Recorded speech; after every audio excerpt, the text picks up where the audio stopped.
All right, here we are, BJ Balls, our comedy podcast. And we're joined by not one, but two special guests. All right. Yeah. What? Man, No, we do. We got two. Music is like Western. It's like Red Dead shit. Yeah. It's like, dude, I love fucking. I hate country music heaps. Hate it, rubbish.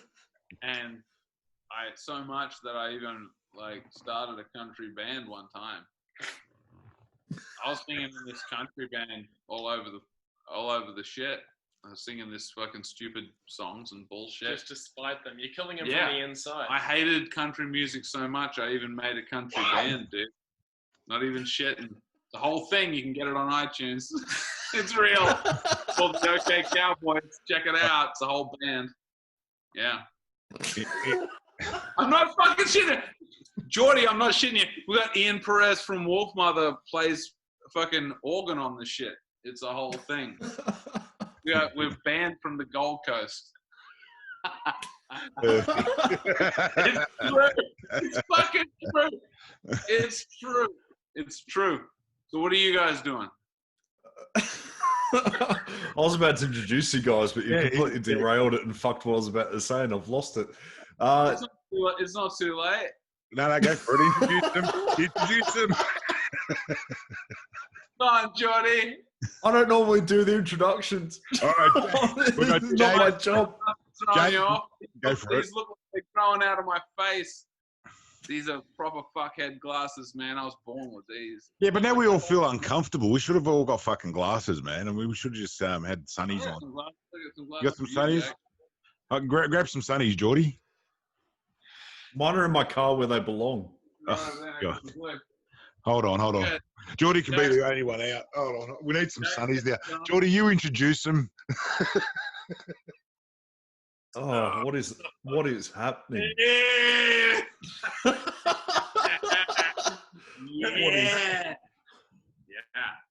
What have I done? Great. Well, this is James Matthews. Here we go. Hey! Hello. Let's do this. Like that. This is the official podcast of truck stops. You get a fucking wank job and a packet of twisties. Oh, God, my mind is wiped now. Fucking hell. Sorry, man. I feel like this happens every time, though. So you guys kicking back? What's going on down there in fuck, Brizzy? I'll let you field this question because we've had an action-packed afternoon. Had a big day, man. We recorded you guys saw the video of the guys playing like saxophone or whatever out their balcony in Italy. Yeah. When the whole thing. We thought it would be funny if there was a guy that did the same thing, but he didn't know how to play any instruments. So we set up this massive fucking amp out the front of James's apartment, and we just played it super loud with a mic set up, and he just screamed, "Your wife's an ugly bitch," just as loud as he could. And it just echoed through the entire suburb, and we filmed that today. And he was shirtless and he was wearing those sunglasses. And people seem to respond. They enjoyed it. So just to quantify that, I'm in New Farm over here, which is like the gayest suburb in Queensland. There's more gay people live here in New Farm than anywhere else in Queensland, and I love it. And they're down for a party. I like homosexuals, man. I like some fucking gay cunts around me all the time. But I prefer homosexual men, around me. They're much nicer. Some might say they're after something. I don't care. You know what I mean? It's a woman's world. You know what I mean? Unless you're in New Farm and you're a straight guy, and then it's your fucking shit. Boys club. It's your world, man. So it's good. Man, no children. It's all dudes. You don't have to worry about. When I reverse my car out of the driveway, I don't even look. I'm like, you're all adults. I'm coming back.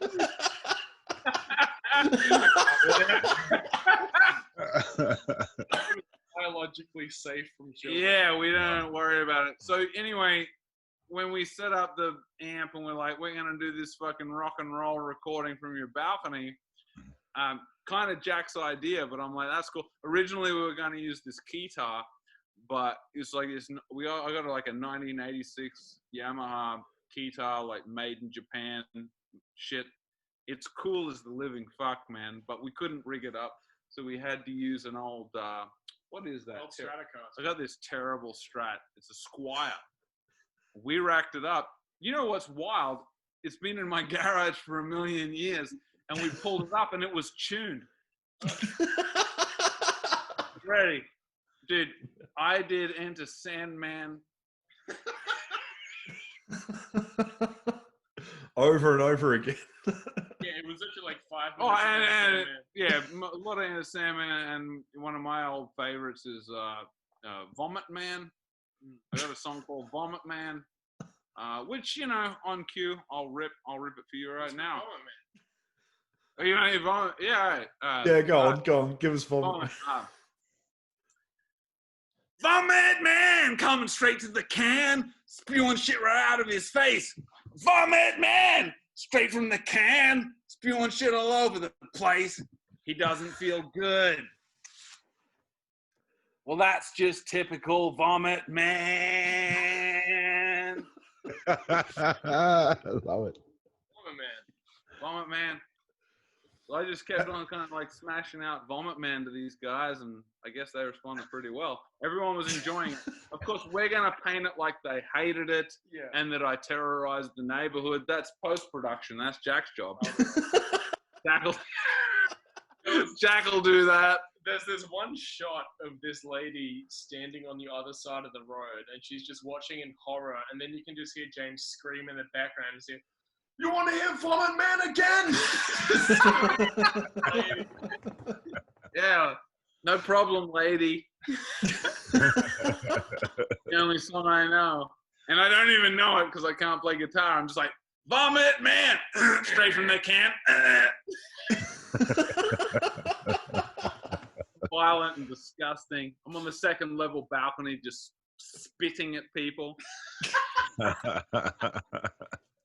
Anyway, video to come. We'll see. What's up with you, Geordie? How you doing down there?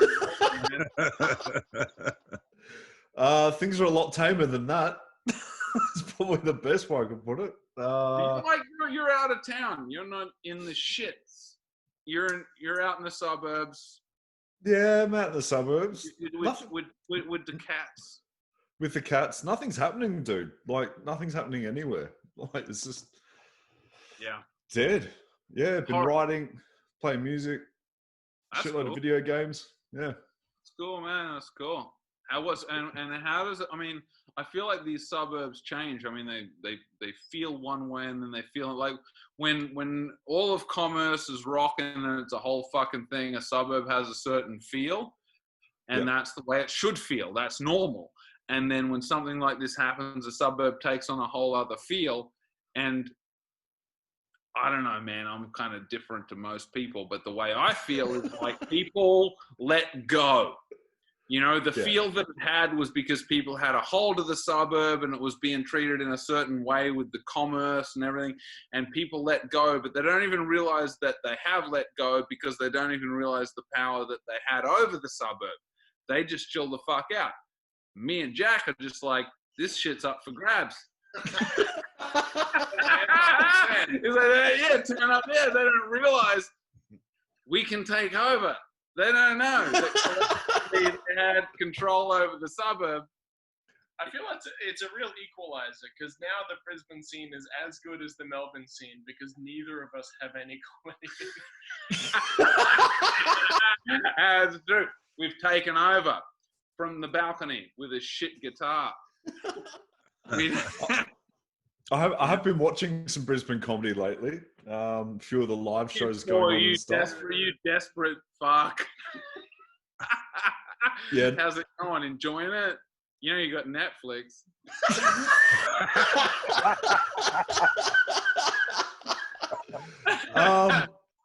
How do I answer that? Did you pay $3.50? I know these shits did like a $3.50. It's like an open mic show, and they're all terrible. I've seen them. Oh no, I didn't pay for it. No, I wanted to see what the local flavour was apart from yourself and my other friend up there. And Jade, right? Jade? You like Jade? Yeah, Jade's brilliant. Yeah. That's great, sure. Yeah, it was interesting. It was just hard because you've got no like I love comedy. I'm a fan of comedy before I'm a comedian. But I also look at someone saying a joke and see how it's receptive and all that sort of stuff. And it's hard to judge when there's no crowd, but some of it was just shit. Like it was just so bad. Like I feel like you're being kind, and I don't like it. Yeah, we've got to come up there at some point. yeah, we want to come up, so I don't want to shoot myself in the foot before we get there. But you can't. You can't. You can't shoot yourself in the foot, and you should come up. So I think Jack started doing comedy like a couple of years after. 3 years ago or something. Yeah, so Jack started doing comedy about like a couple of years, whatever it is, after I started, but I just support Jack because he's fucking hilarious, and also like buying half his shit was incredibly cheap. He's real desperate and everything hit him while he's down. He had nowhere to go. He's living on the street. So you're a lifeline, is that what you're trying to say? It was just me living on the street with a bunch of cameras. Poor old Jack, you can't eat credits. Sometimes you just gotta like buy something that's worth nothing. You know what I mean? If you feel like it, you know what I mean? Yeah. Brisbane comedy's been really good on Zoom though. Like we were watching this Zoom show and this person got halfway through a punchline and then someone added like a sound effect that was like eh.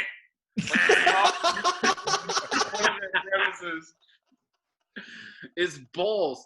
Dude. That's brutal. I love Brisbane. Man, I fucking love Brisbane more than anything. Like I've been down this, as you know, man, like I'm traveled. I'll come down, I'll do fucking whatever. I'll tell you that since we're on a forum where people might be, observant or whatever, I got to thank you, Geordie, because the first half hour that I ever did outside of Queensland was at Death or Glory, and that was wicked. An absolute gift from you, man, and I'll be like forever grateful. And I really enjoyed that, man. And coming down and doing your room was like a great learning curve for me. It was a challenge that I took up, and I actually practiced a lot, and I really wanted that to be good. And no, I really wanted that to be good. It's not a joke, man. It was a big deal to me, and I worked hard. You didn't tell me it was your first half hour. I'm not stupid, cunt. Why would I? The truth is, no, I would never. No. It went good though, didn't it? Oh, it went fucking good, man. That was that was up there with one of the best nights we fucking had, man. It was awesome. I loved it. It was really special to me, man. So thanks for giving me the opportunity because it was great for me. It was really good for me. It helped me to get better. It was like, I guess we all just like have like a weird idea wherever we're at that everywhere else is a step up. Like wherever you are, if you're in Melbourne, then Sydney, Brisbane, that's a step up. If you're in Brisbane, then it's Sydney, Melbourne. If you're in Melbourne, then it's Sydney, Brisbane. If you're in Cairns, obviously the toilet is the better. Or whatever the fuck, So for me, going down to Melbourne and doing that was a big thing for me, and I worked hard at it, and it really paid off. And you know what? I got punched in the face that night. This crazy lady punched me in the head. What? Yeah, this crazy bitch punched me right in the face. It's kind of like she got me in the throat, for no reason, she like punched me in the throat, and I was like really angry. I was like, why you do that for? And she was like, she's like, you offended me. And I was like, oh, okay. Well, maybe you say something I don't like, I'll punch you in the throat. The difference is if I punch you in the throat, you'll die. How long after the show was this? This is the first I'm hearing of it. So I go downstairs. This chick starts talking to me, and I'm kind of out of context. I don't exactly remember what it was. She was nice. She enjoyed the show. She was like, that was a great show. She was real friendly and everything. I was like, oh, that's cool. We get to talking. She said something crazy. I said something crazy back. Oh, that's right. No, I remember what it was. It was Instagram. So I said, add me on Instagram. So she adds me on Instagram. And then she sees this post on Instagram where I've made fun of this woman's like art, and I made like kind of a joke about it. And I said to her, I don't actually remember, but she was really cranky about it. Basically, I advertised this woman's art. Oh, that's right. You said something about. Yeah, it was a lewd. Yeah, it was a lewd. It was a lewd photo. It was a picture of a guy fucking a chick. And I said to her, you won't be able to add me. I said, you can add me on Instagram, but I can't add you back because I'm banned from Instagram at the moment. That's what it was. I was banned from Instagram because I put a picture of a guy fucking a chick on the Instagram, right? And she's like, why did you put a picture of a guy fucking a chick on the Instagram? Because I was saying, you can add me, but I can't add you back. I'm actually banned from the Instagram for a bit. And she's like, why are you fucking banned from the Instagram? So I put this picture of this dude fucking a chick, and she just fucking punched me in the throat. And I was like, why'd you do that? You can't, that's really mean how you punched me and everything. And she's like, you can't put pictures without consent. And I was like, you fucking nutbag bitch.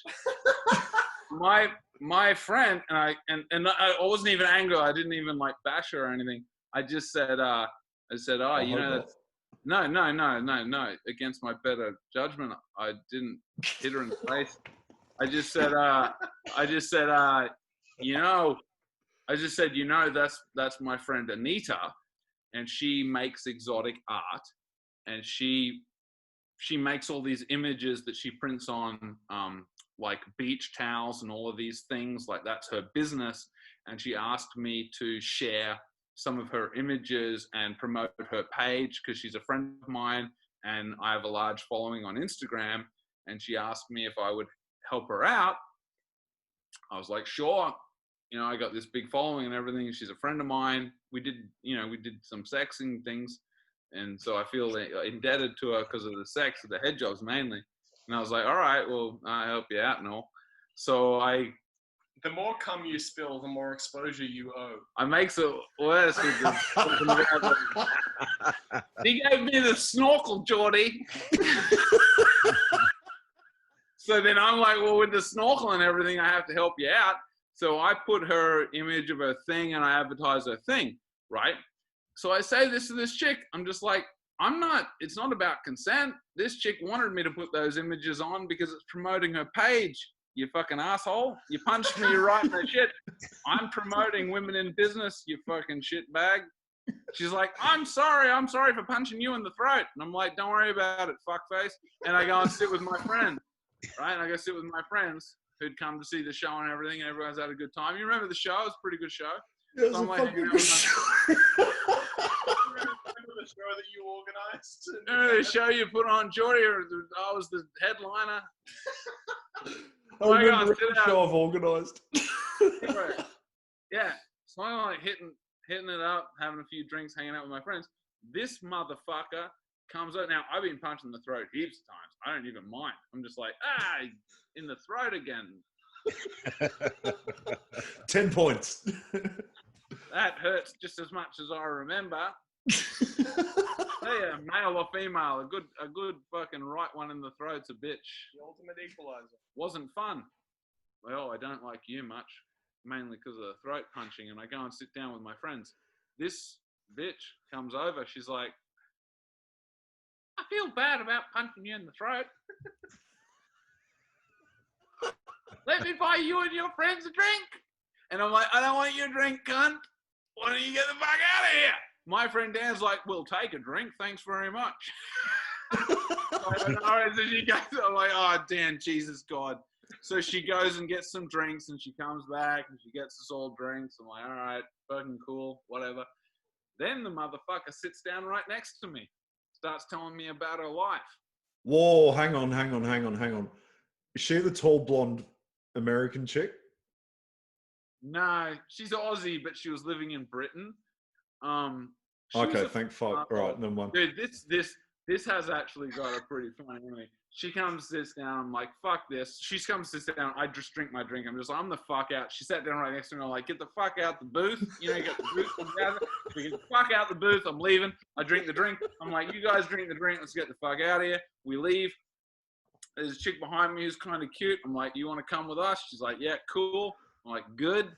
So we fucking leave and we take this chick. She's kind of hot, but I'm with like another friend of mine. And I'm like, all right, well, since I like a 50-50 situation with you, sweetheart, you want to come with us? It's good. She comes with us. We go to this other bar. We're having a good time and all.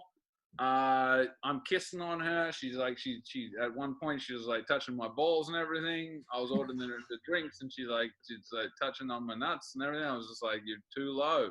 Go higher. I don't like the balls. I don't like anyone touching my balls, Jack. I don't like anyone touching my balls, but she was all about the balls. I was just like, that's not going to do anything. That's just annoying. And anyway, I went to the bathroom, and when I came back, she was kissing my friend. Oh.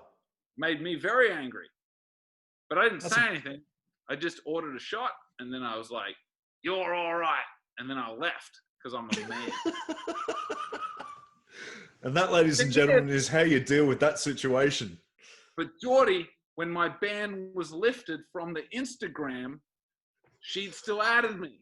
So I knew who the fuck she was.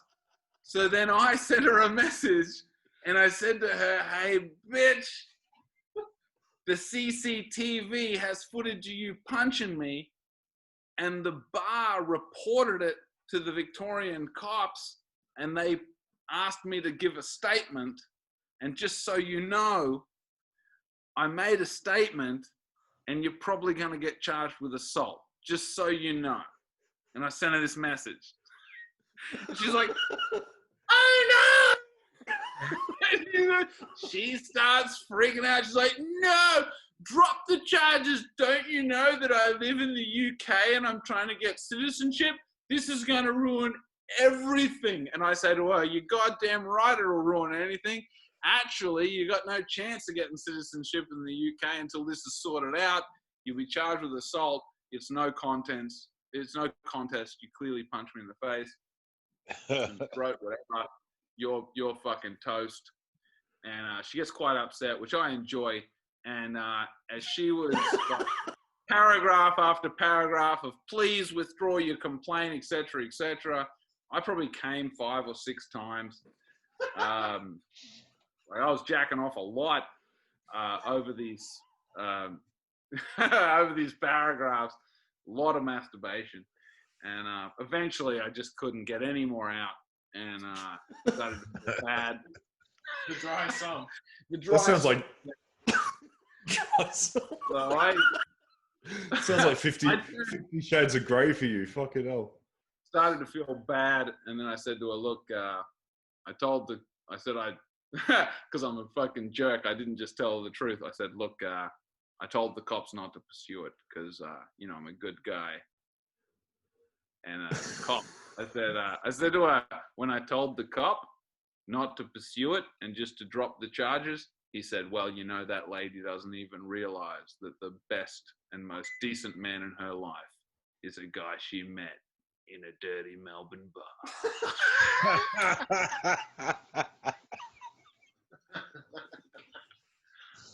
Oh, God. So that's the end of my shit. What do you guys? So if any other comics want to come down and do my room, that's the kind of shit you might be in for. Yeah. And that's how you get in. Yeah. Get punched in the throat. There's your routine. Dude. Fucking hell. Your room is fucking great, man. Like, apart from getting assaulted. I love it down there, man.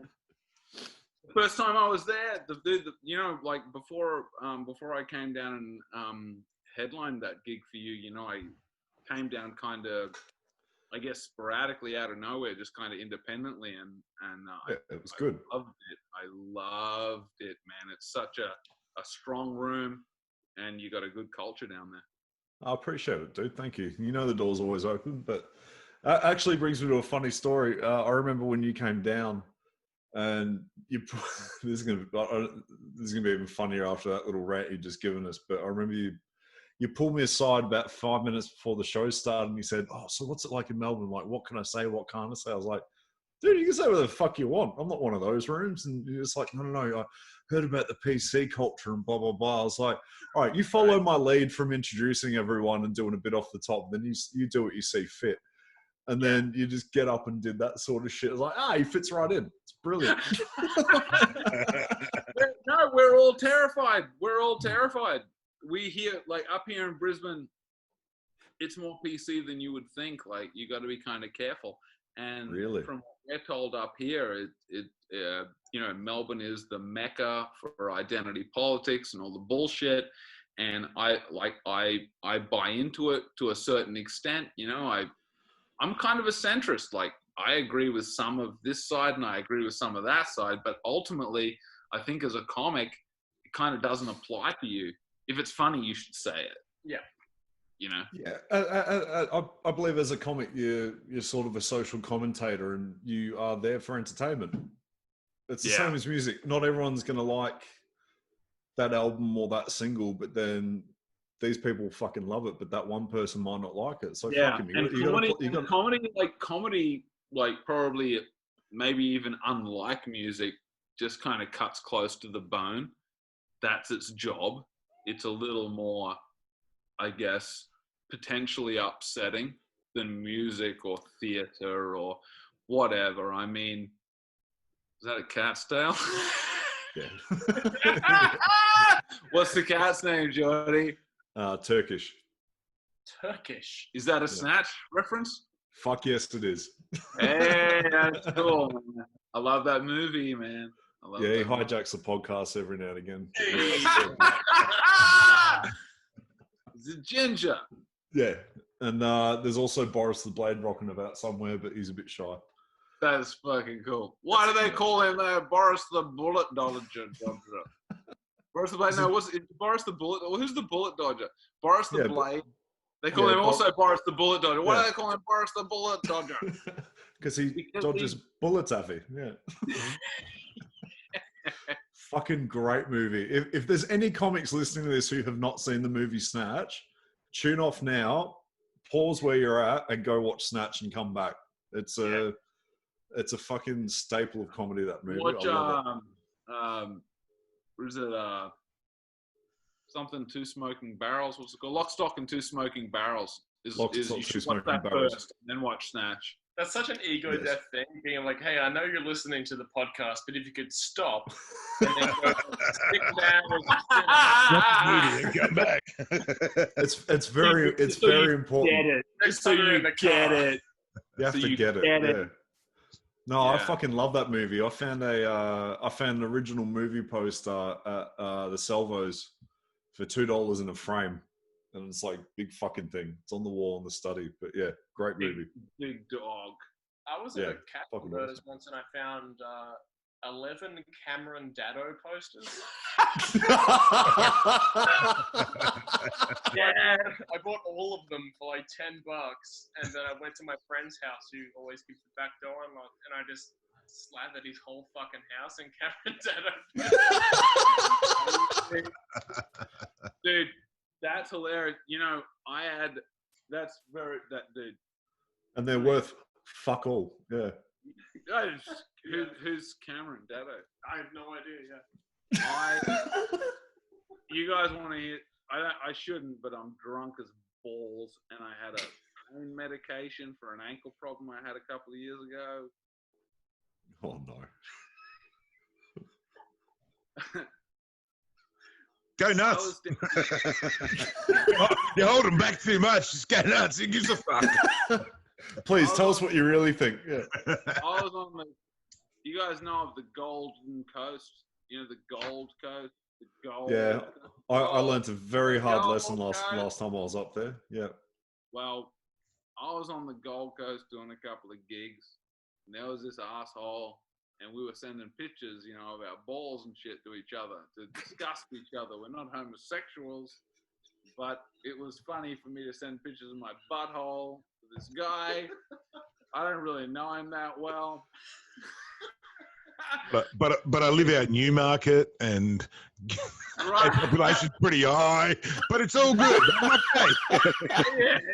Yeah. He gets it. One thing led to another. Anyway, so I send this image of myself. I'm naked. I come out of the shower. I'm covering my dick and balls and everything, but mostly I'm just like naked and everything.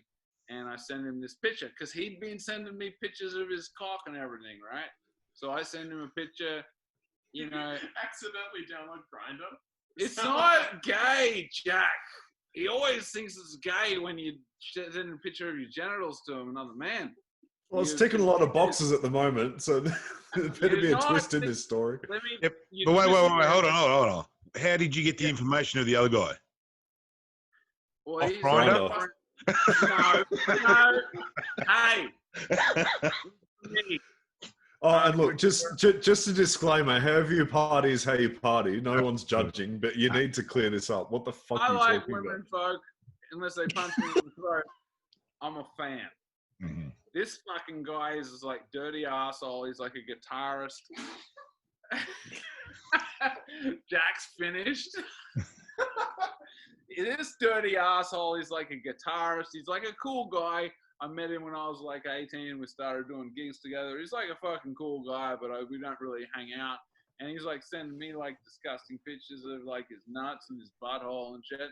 I'm going to retaliate. You know what I mean? It's like, all right, well, here's a picture of like some gorilla testicles. Or maybe here's a fucking, you know, it's like a monkey scrotum. You want to get a fucking picture of like a, I don't know, like a fucking donkey's dick or something. I start sending him gross shit back. Somewhere along the lines, animals got banned. And you had to only send pictures of your own shit. That's about the time then I got some balls and some dick. Made me angry. So I'll show you some pictures of me naked, you fuck. Anyway, I sent him Kind of sounds like you were getting groomed. Yeah, I feel tricked.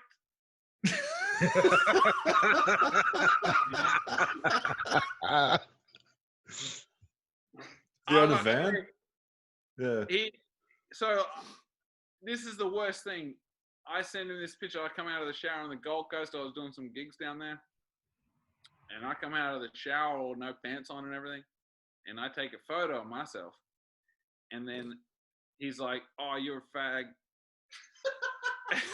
And I'm like, yeah, I win. Because, you know, normally when you get insulted, you start to feel like you've won. And I thought nothing of it. Then I got back to Brisbane. but then I got back to Brisbane. He'd taken the photo I sent him on his flip phone. He'd blown it up, gone down to Officeworks or Kmart or whatever, had the image blown up into this massive picture and put a big poster-sized picture of my naked shit on the door of my apartment. So when I got back to Brisbane, I go into my house and I'm like, Jesus shit, that's a big old naked gym there. Like, ah, fuck. And then he sends me a message, he's like, did you get my little calling card? I'm like, I did. He said, you should check out the whole suburb, bitch. I start walking around New Farm, there's pictures of me on the bus shelter and shit. He's like, put my naked shit everywhere. Made me very angry. And, you know, I don't talk to him anymore because he's obviously like not my kind of guy. Always trying to get into my balls and ass and everything. I'm like, I'm not sending you any more pictures because of what you did. Do you guys know about his crafts? Yeah, I do some what? craft. His crafts. Oh, let me get the crafts here. Oh, basically, that's what he's going to do. Basically, I took a photo. I found the picture, and I made some crafts of it. Get out of the way. Are we gonna have to pixelate this? The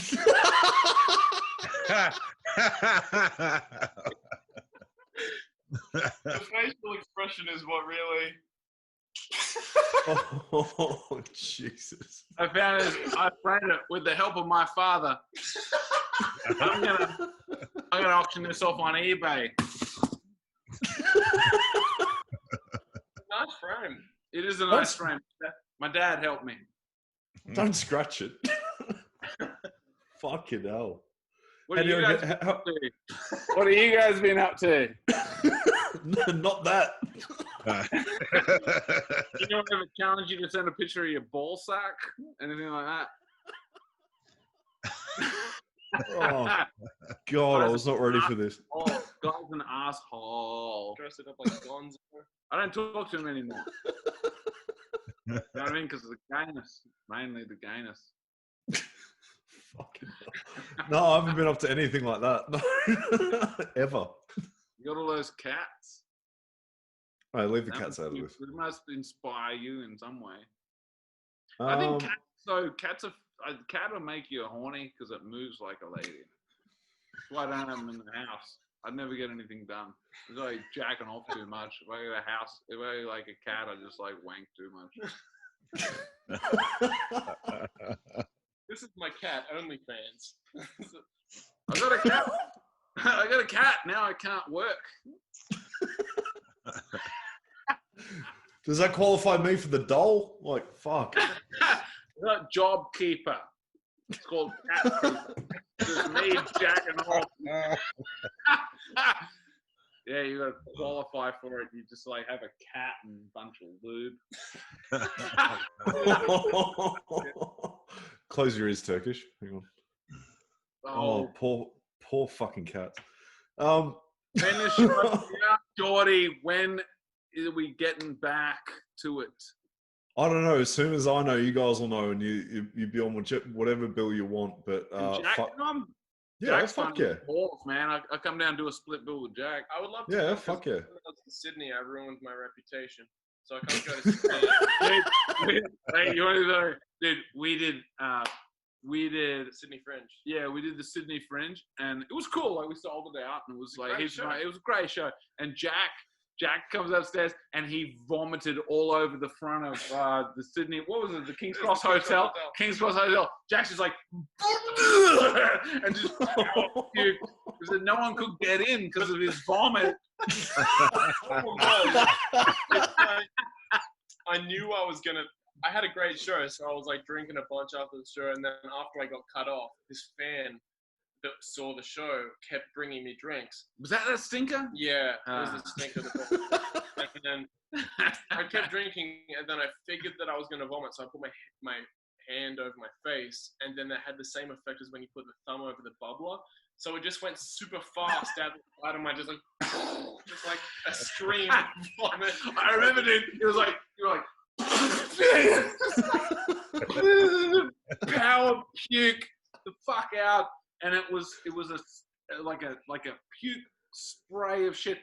And I just remember you were just like, "Oh God, help me, please!" And you left. And I did. I left. I was like, "Oh, good luck with that." Straight to the bar. And then we did a podcast with Lauren Bonner the next day. Yeah, that's right, Lauren. And now she just knows me as the vomit guy. Yeah, Lauren hates us. She's great, by the way. Shout out to Lauren. Lauren's great. We love you, Lauren. Yeah, she's great.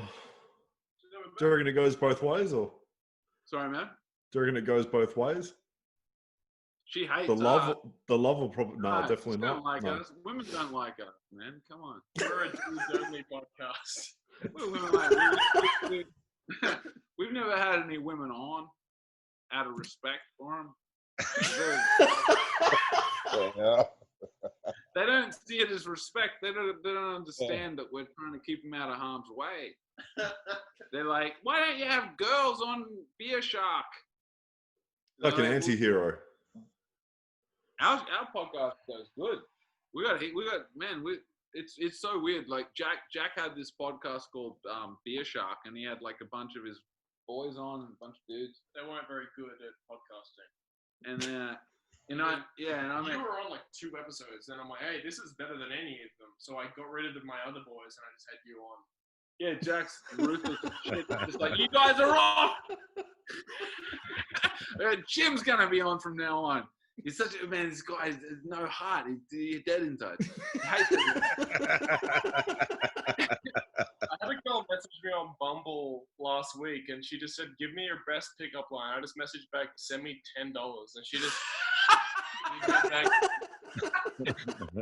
send me cash. Fucking hell. Oh. You're not even a bad guy. He's not even a bad guy. But so then we started doing Beer Shark. Beer Shark we release on a Tuesday. And it's like a half-hour show. We did one today, man, because we terrorized the fucking shit out of Morton Street this afternoon. We got some videos. Just annoyed him. I did Vomit Man, and I did my favorite Bon Jovi song. There's this Bon Jovi song where he says, "I've made mistakes.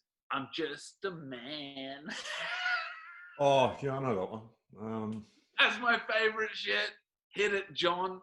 I love the way you just wipe over all the evil of mankind with that one tinted shades. Giant, sweeping, rose-colored glasses statement. I've made mistakes. I'm just a man. Always. I always love you. Yeah, always. Yeah. We love you, baby.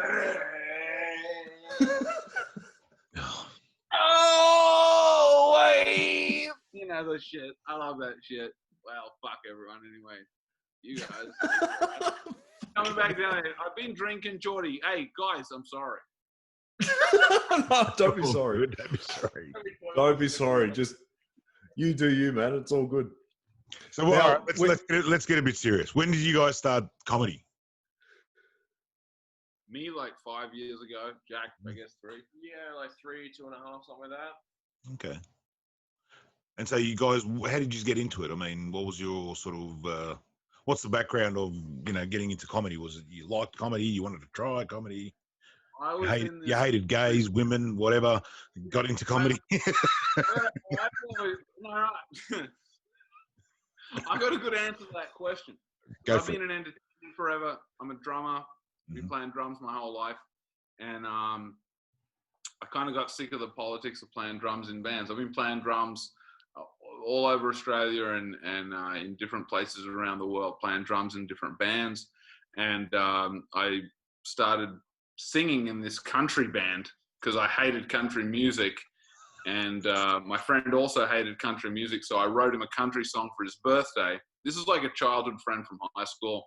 I stole this massive sign. It said, "Country music live in the bistro." And I put it up outside his house, and then I serenaded him with a country song because he's a good friend of mine. I'm not gay, all right? I just want to make that clear. But he enjoyed it, and then he wrote me a country song. We're not homosexuals or anything. And then he's like, I don't know, we just started writing all these country songs. And he's a professional level musician. I mean, the guy's amazing. He writes great music. He's brilliant.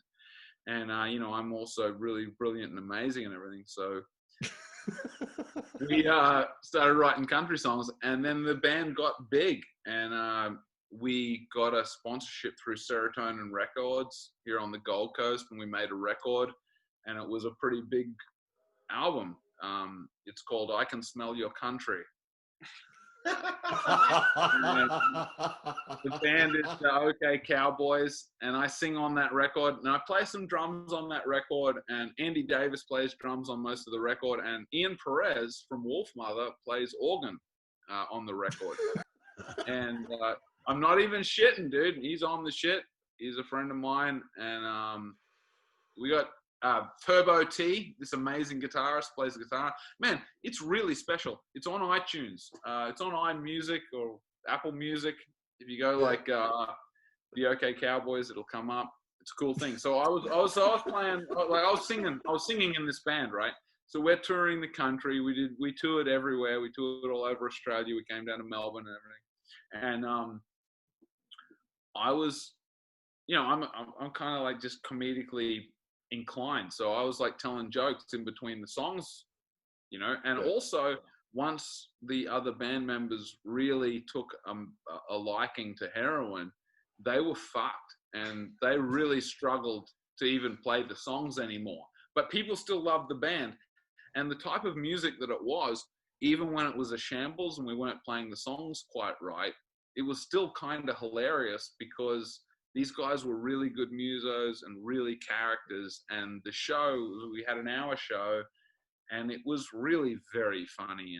And even when the guys were hopeless and the songs were shit, they were still kind of good. Like they were still kind of performed well. And I was telling jokes in between things. And even when the songs just didn't take off and we would try to play a song and everyone's just too fucked and it didn't work, we had hours and hours of material. So we're just like, we'll play this song or play that song or whatever. And no one ever left disappointed. It was such a fun band full of really good musos, and honestly, one of the most exciting and fun times in my life.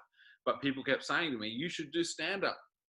Because I had to like cover for these drug addicts when they were so fucked. They're like shitting and pissing themselves on stage and shit. And I'm like, tell jokes to cover for them. And they go like, clean out their underpants because they shit themselves. The hopeless heroin addict fucking motherfuckers, And I'm not even kidding. It's the level that it was at. And so people are like, you should do fucking stand up. And that's kind of what pushed me into stand up. How about you, Jack? Similar. That's our job. Fuck off. Well, how about you, Jack? Yeah, I was in a pop punk band called Malibu Stacy, and we did a similar thing, like touring around the place. I got tired of the politics of music because there's a lot of sexual assault and shit that goes on in music, which isn't good. I kind of wanted to get out of that, and then I moved to a city.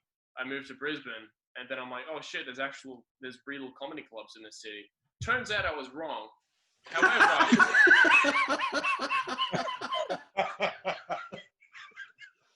I started doing mics and shit. I started listening to a podcast called Come Town, which is like New York comics talking about this shit. So I'm like, all right, cool. This seems pretty chill. So that was like fucking 3 years ago, whatever.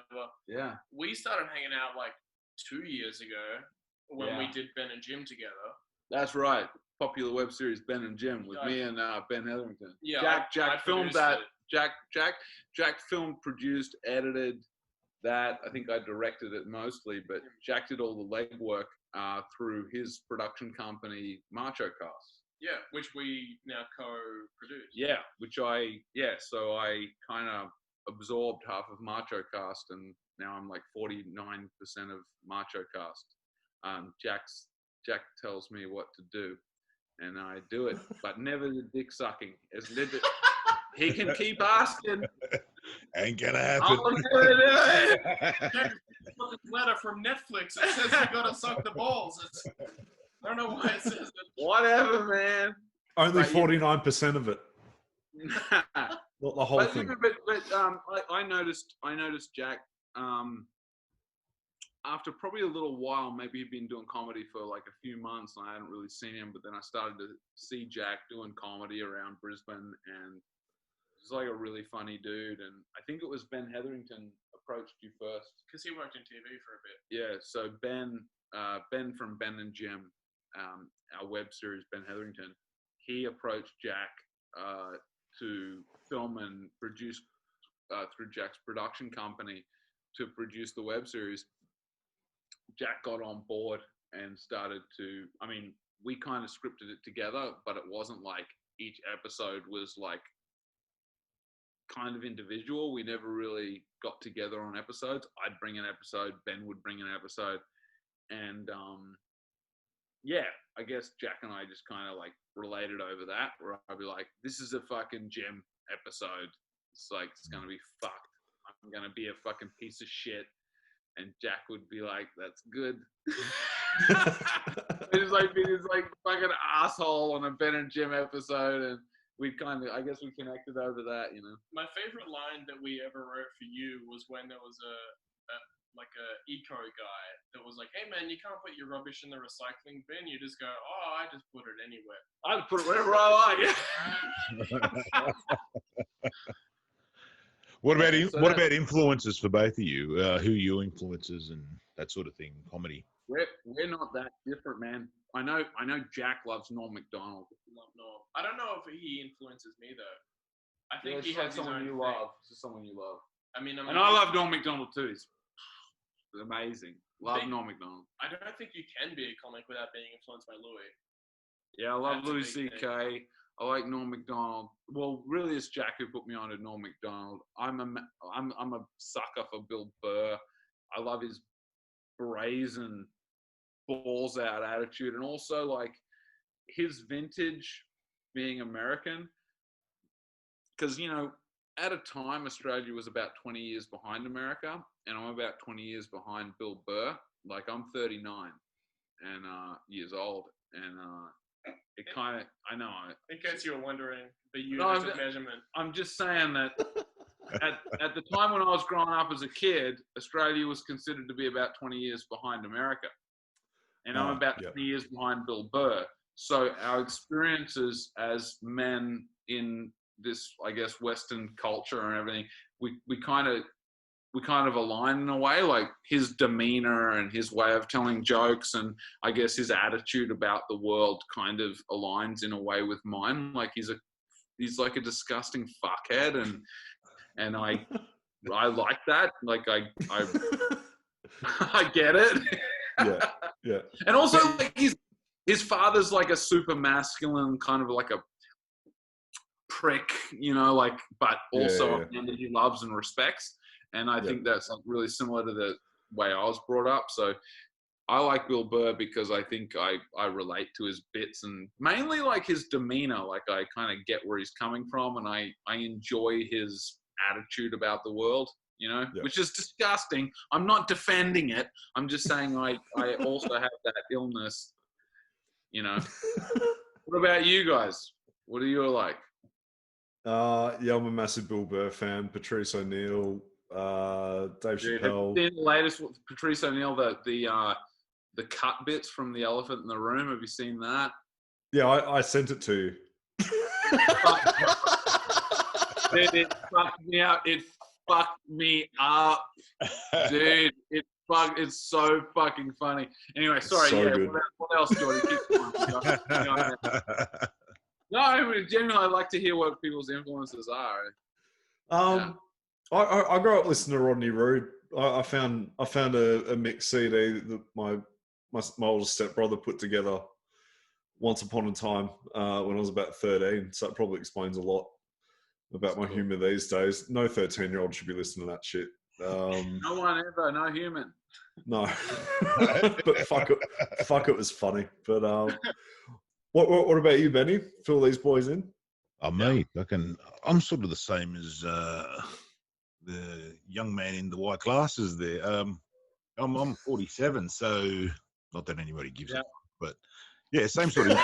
Don't act it. I hear you, man. Yeah. Conley, fucking, you can see them on the wall. I mean, a lot of these guys that I sort of grew up with, and you sort of turn around and you know, it's changed for us because we've got to be really, like you said about the PC culture. Yep. I do a bit of the angry man, don't give a fuck, but you've got to be careful how far you take that too. So. Yep. I don't know how Brisbane's going to like me when I come up there, but who gives a fuck? No, honestly, man, you'll be fine because you'll have your space, and I'll put you guys on stuff that I'm on or that Jack's on. Like I'll make it that way. I mean, the more time I've got to set it up, the better that's going to be.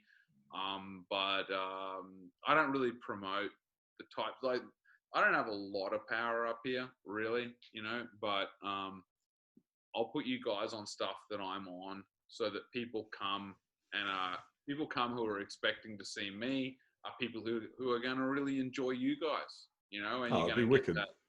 Yeah. So I don't really promote these types of shows. Like, I really don't. I see these gigs, you know, I see myself moving on to, you know, bigger and better things. As you know, Geordie, you know, I'm a headliner. It's what I want to do. You're a mover and a shaker. Yeah. Dude, it's what I want. It might not be what's going on right now, and then we got the Covis cunt machine fucking us up the ass, you know.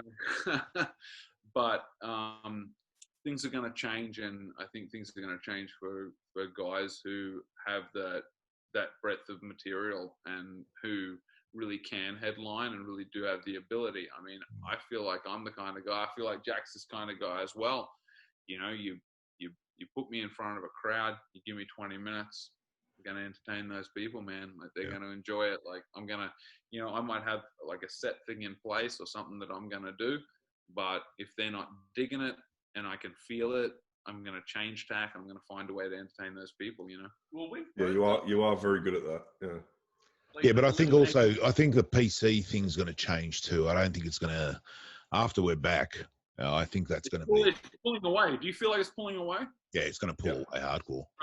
And it's going to, I think comedy's going to change dramatically when we all get back. It's not going to be that, fuck, I've got to watch what I say now, as in you're going to push it. And then people are just going to go, well, fuck, we all nearly died. You know what I mean? Let's laugh at this shit. You know what I mean? So it's just one of those things. Yeah, maybe if we got a little bit more serious and people are maybe less trivial. Yeah. Yeah. Yeah, I think problems are going to be put into perspective, and people getting upset because of a word. I'm hoping those days will be done. Or people punching other people in the fucking throat. Hey, man. Hey, I've been punched in the throat and deserved it enough times to know when it's not okay. I know when it's... You know what made me laugh? Geordie turned around and said, was it that American blonde lady? How many people are fucking punching people in the throat of Death and Glory? I want to know. Head down to Death or Glory and cop one in the breather. This statement is not endorsed by Death or Glory or myself. Always pulling away, you prick. Calm down, you'll have a good time. Well, no, I was curious because there was this tall blonde American chick who was there a couple of weeks in a row. She was a cutie, and I was talking to her, and she actually came with us. That's the girl who actually came out there with us. She was sitting behind us in the booth. Yeah. But I went to get some drinks, and when I came back, my friend was kind of like getting on with her and stuff, and then I got mad. It was like, oh, that's not fair, because I should have all the women in the whole world. It's not nice of you to take a woman that I want. All right. Besides getting punched in the throat, your worst bomb ever. Let's start with Jack. Wait. Let's start with Jack. Jack, you give us yours. Worst bomb, Jack. Oh fuck, man! One time I did a Good Chat Comedy Club, which is like, it's a really good club. It's the best club in Brisbane. Which is why it felt so bad that I sucked that night, because I was doing this joke about, I think I just went too hard into the risky material without warming anyone up first. So I like opened with a bit about fingering dogs.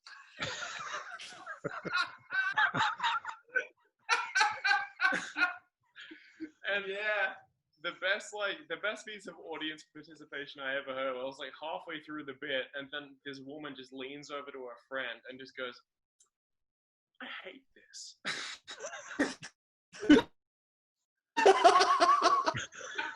And that's when I'm like, new bit, let's go, new material. Also, one time I did another bit about David Attenborough, how he's never been accused of sexual assault because he's never fucked anything that speaks.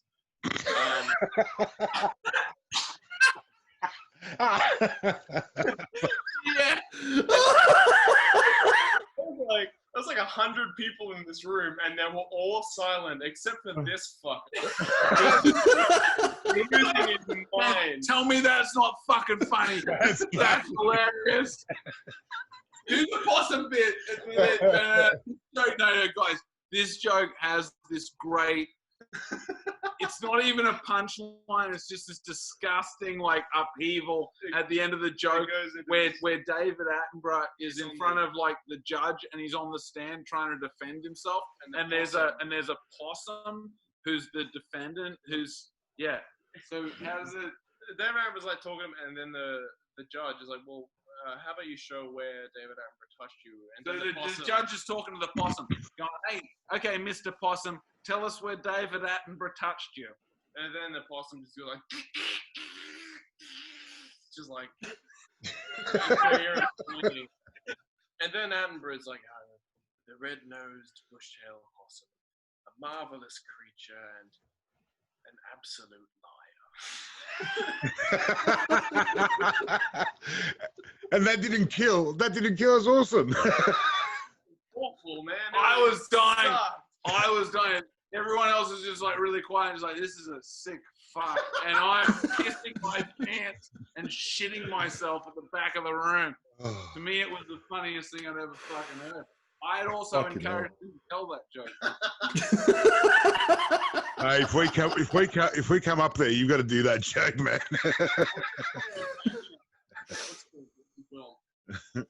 Oh, fucking hell. What about you, James? That's brilliant. I've bombed so many. Dude, I tell you, dude, I've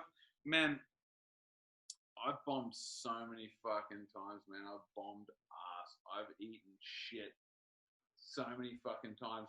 Probably the worst time is like when I first started doing comedy and I didn't really understand how it worked. And I didn't understand about like punching down.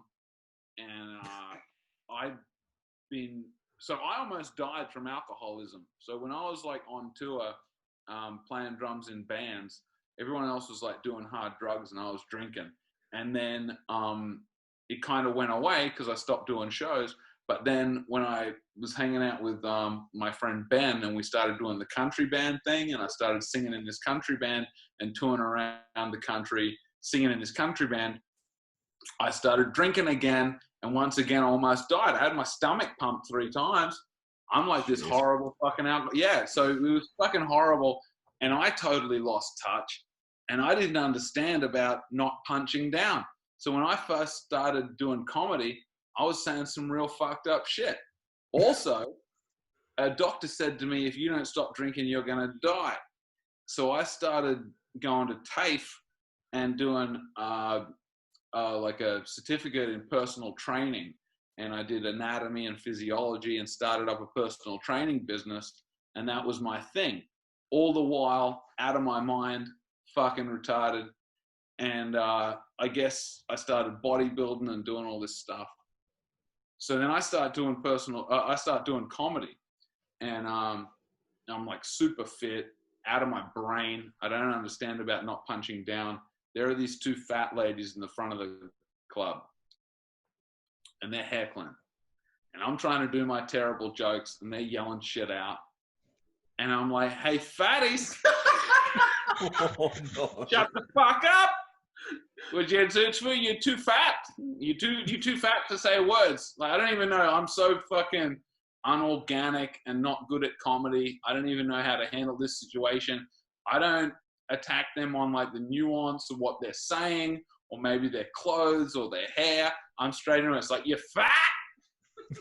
You're fat is the problem here is you're too fat. And this woman's like, hey, we're mothers. Oh, no. And I say, and I respond, well, where are your children then?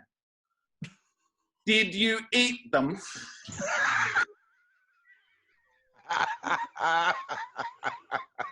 As funny as it is, no one found that amusing.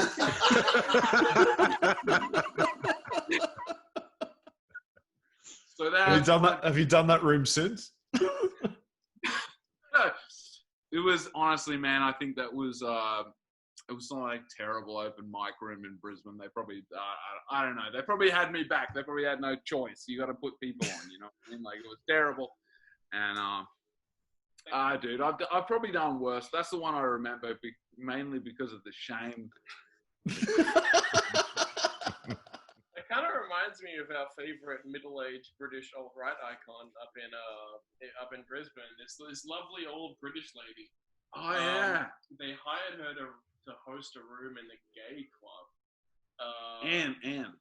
Anne Howe? Shout out Anne Howe. She's fantastic. Yeah, she's brilliant. Yeah. You love Anne. But Yeah. for some reason, they hired her to host a show at a gay club that I was on, where they usually only host LGBT comics, and then they're like, Anne Howe as well. And there were these fucking guys, these like twinks up the front that were just talking the entire show. And halfway through the show, she just screams into the mic. She's like, "Shut up, you poofs!" And it was the funniest thing I've ever fucking seen. Boom. Oh no! Welcome to Queensland, folks. Welcome. And came down to Death or Glory. Maybe a month before you or a month after. She fucking killed it, man. She's so funny. She crushes. She's hilarious. She's a sweetheart. Yeah, she's lovely. Yeah, she's an absolute wonderful person. Yeah. I mean, she's one of my personal she's like one of my favorite people, and she's so funny, and she shoots from the hip, man. She just says what she reckons. Same as me. I guess I just say what I reckon. But I finished high school and everything.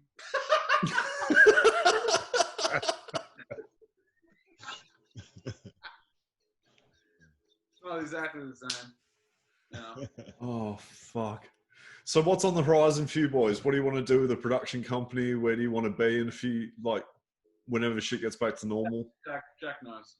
Man, we got 10 scripts ready to go. We got 2 series fully. Oh shit. Fully written. Hopefully this balcony video gets some traction. Dude, wait till you see this shit. Yeah, hopefully. I can't wait. Yeah. Something. But ideally, I want to work for 3 or 4 years, just getting good scripts and getting good sketches, and then go to Screen Queensland or Screen Victoria or something, and just say, hey, here's what we can do. Here's the writing that we have. Give us, 50 grand. We'll put a really good pilot together, and hopefully we can just have the next Great Australian Comedy. That's my goal. And it's great because Jack's only got 2 hands, but with me, 4. Give us money for nothing, and we'll create something terrible. But give us money for the coke that we need to write it, and then we need a piece of coke. That's the problem with writing, is you need so much cocaine to. Don't you find the coke that comes out before you actualize your shit? Well, we did mushrooms and we were supposed to write, and then we both just sat there and said, "This is gay," and then we went to bed. It's true, we did mushrooms. And we called each other faggots and went to bed. Oh god. Mushrooms just makes you call your friend a faggot, and then you sleep on his tits. Homophobic mushrooms. God damn. Yeah. I don't know if that's a normal side effect for mushrooms. I don't think we're normal people. No, it's not what we were expecting, to be honest. Yeah, they weren't magic mushrooms. They were from Coles. And we should have done our research on